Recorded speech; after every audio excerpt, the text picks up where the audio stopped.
Guys, mukhang may kalalagyan mga Duterte Bastos supporters ha. Ito, kakapasok lang ng balita na si PNP Chief Francisco Marbil at yung Director General na si Leo Francisco ng CIDG, kasama na dyan ang Cybercrime Group, ay pag-iigtingin ang pagpapatupad ng batas. Akala kasi ng mga Duterte Bastos supporters na since nahuli na si Kibuloy, tapos na ang kalbaryo nila. Maraming iniimbestigahan ngayon sa mga nagtangkang ikubli ang puganteng si Pastor Kibuloy noon. At ito nga, babala sa mga magkukubli sa panibagong pugante nga na si Attorney Harry Roque. Ako, para sa akin tama lang na pag-igtingin ng PNP at ng CIDG ang pagpapatupad ng batas dahil nga sobrang dami nang namimihasa. Bato ng akusasyon dito, bato ng akusasyon doon, kahit ba presidente yan, wala na silang ginagalang. Kasi nga siguro alam nila na hindi naman sila sasampahan ng kaso ng gobyerno dahil nga namimihasa na sila. Pero nakakapagtaka lang kasi idol na idol nila ang China, pero sa idol nilang Xi Jinping, hindi mo magagawa yan. Kahit nasa ibang bansa ka pa, kung ikaw ay Chinese at magsasalita ka ng against sa kanilang leader na si Xi Jinping, malamang may kalalagyan ka. So para fair, dapat gawin na rin natin yan dito sa Pilipinas. Total, yan naman mga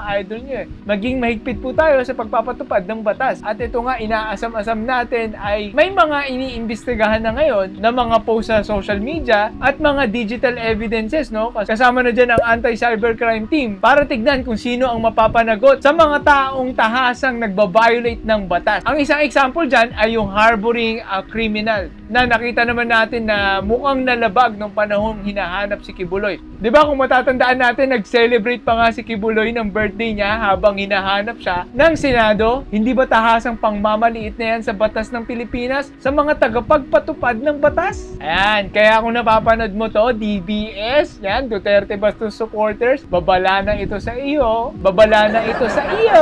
baka kasama ka ni Kibuloy, maglabing-labing kayo sa bagong kingdom ni Kibuloy. Nakakapagtaka ka lang meron kasing mga batang nagkwento ng pang-aabuso mismo at tinuro si Kibuloy. Pero ikaw, pinagtatanggol mo siya. Siguro tama nga si Duterte na magkikita-kita kayo sa dagat-dagatang apoy.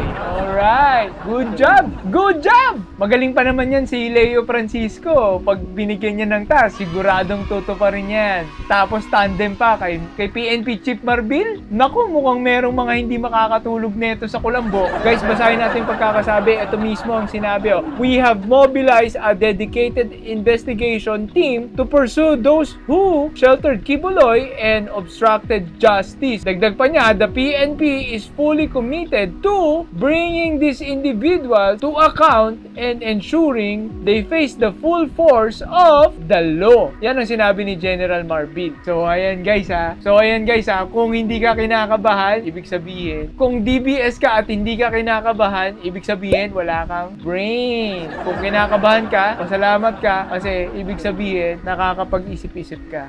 So ayan lang muna ang ating i-breaking news. Para sa mga susunod pang mga balita, lagi po kayong sumubaybay dito lang sa Balita at Kaalaman. At let's do this again. Let's go! Yeah! Hanggang sa muli sa mga susunod nating videos. Let's do this again!